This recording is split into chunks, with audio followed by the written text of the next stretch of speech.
Hello everyone, ఈ రోజు మీ అందరికీ నాటుకోడి పులుసు బగారా రైస్ ఎట్లా చేసుకోవాలనేది చేసి చూపించబోతున్నాను. ముందుగా ఎప్పటిలాగే క్లీన్ చేసిన నాటుకోడిని పక్కన పెట్టుకున్నాను. 5 గ్లాసులు రైస్ తీసుకున్నానండి. తగినన్ని ఉల్లిపాయలు, పచ్చిమిరపకాయలు కర్రీకి అట్లానే బగారా రైస్కి సరిపోయే విధంగా తీసుకున్నాను. ఫస్ట్ అయితే మనం కుక్కర్ పెట్టుకున్నామండి. కుక్కర్ అండ్ అలానే రైస్ కుక్కర్ తీసుకున్నాం బగారా రైస్ కోసం. రెండు బాగా హీట్ చేసుకోవాలి. హీట్ చేసుకున్న వెంటనే మనం ఆయిల్ వేసుకోవాలి. ఆయిల్ బాగా మరిగింది అన్న తర్వాత ముందుగా తీసుకున్న కరివేపాకు మనం అట్లా వేసి ఫస్ట్ ఆ ఫ్లేవర్ అనేది పోకుండా చూసుకోవాలి.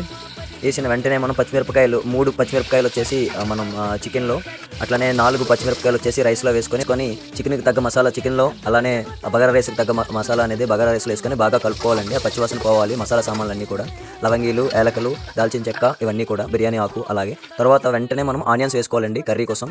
అవి బాగా ఫ్రై చేసుకోవాలి. లాస్ట్ వీడియోలో చెప్పుకున్నట్టుగానే బ్రౌన్ కలర్లో ఉండాలండి ఆనియన్స్. అంతవరకు కూడా ఫ్రై అవ్వాలి మనకి ఆనియన్స్. అప్పుడే మనకి కర్రీకి బాగా ఫ్లేవర్ అనేది దిగుతుంది.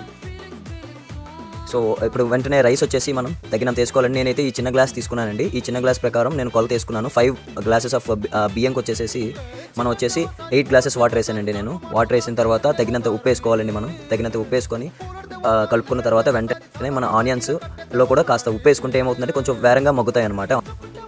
ఆనియన్స్ మగ్గిన వెంటనే మనం ఏం చేస్తామంటే ఈ లోపల మనం కొంచెం కొత్తిమీర అనేది మనం రైస్లో వేసుకుందాం. రైస్లో వేసుకుంటే ఆ ఫ్లేవర్ దిగుతుంది. ఇంకా మూత పెట్టుకొని అది ఇంకా మరిగినంత వరకు ఉంచుకోవాలి. ఈ లోపల మనం బాగా దంచుకోవాల్సింది అల్లం, పచ్చిమిర్చి, అట్లానే వెల్లుల్లిపాయలు వేసుకొని నేను కాస్త కొరియాండర్ వేసి ఇచ్చేస్తాను. ఆ పేస్ట్ వెంటనే వేసుకొని ఆనియన్స్ రెడ్గా అయిన తర్వాత అందులో వేసుకొని బాగా కలుపుకోవాలండి. కలుపుకున్న వెంటనే చికెన్ తీసుకొని మొత్తం అంతా ఇట్లా నీట్గా వేసుకోవాలి. వేసుకున్న తర్వాత మొత్తం ఆయిల్, ఆనియన్స్ అన్నీ కూడా చికెన్కి బాగా పట్టేలా చూసుకోవాలి. బాగా కలుపుకోవాలండి. ఇట్లాగా కలుపుకున్న తర్వాత అట్లా కాసేపు మూత పెట్టి ఉంచేసేయాలి. మా వాళ్ళు చూడండి మంచిగా హెల్ప్ చేస్తున్నారు. తేజాన్స్ హాయ్. నార్మల్ చికెన్లో దీనికి వాటర్ రాదండి, నాటుకోడు కదండి, కాస్త తక్కువ వాటర్ జనరేట్ అవుతుంది. అయిన తర్వాత కాస్త సాల్ట్ వేసుకుంటే చాలా వాటర్ అనేది మనకు కొంచెం జనరేట్ అవ్వడానికి పాసిబిలిటీ ఉంటుంది. సో వేసుకొని బాగా కలుపుకొని మళ్ళీ కాసేపు మూత పెట్టాలండి. మూత పెట్టుకున్న కాసేపు పసుపు వేసుకొని మూత పెట్టుకోవాలి. మూత పెట్టుకున్న తర్వాత మన రైస్ ఎంతవరకు వచ్చిందో చూద్దామండి. అసలు రైస్ వాటర్ వచ్చేసి ఇంక అట్లానే ఉందండి. సో వెంటనే మనం చికెన్ తీసుకొని చికెన్లో మనం కొరియాండర్ పౌడర్, అట్లానే చికెన్ మసాలా, గరం మసాలా, కారం అన్నీ వేసుకొని బాగా కలుపుకుందామండి. బాగా కలుపుకొని మనం మూత పెట్టుకొని పక్కన పెట్టుకుందాం. ఈ లోపల ఎసరు కూడా బాగా మరిగిందండి. మనం ఇంతవరకు నానబెట్టిన రైస్ వచ్చేసి 5 గ్లాసెస్ ఆఫ్ రైస్ వచ్చేసి మనం వేసేసేయండి. అందులోని వేసేస్తే అది బాగా ఉడుకుతుందండి. కాస్త షాజీ బిర్యానీ మసాలా వేసానండి బగారా రైస్లోకి ఆ ఫ్లేవర్ దిగడానికి. బాగా కలుపుకున్నాక మనం మూత పెట్టేసుకోవాలండి. ఇంకా రైస్ని పక్కన పెట్టేసేయచ్చు, అది లాస్ట్ వరకు అయిపోతుంది. ఈ లోపల మనం ఇంకా చికెన్లో కలుపుకున్న తర్వాత కాస్త వాటర్ వేసుకోవాలండి. ఎందుకంటే కుక్కర్ వేసి విజిల్స్ ఆన్ చేయాలండి. మనం ఆల్మోస్ట్ ఒక 10 విజిల్స్, 8 to 10 విజిల్స్ అయితే నేను పెట్టానండి. సో మీరు కూడా ఇట్లానే వేసుకొని 8 to 10 ముక్క బాగా ఉడికేంత వరకు మనం చూసుకోవాలండి.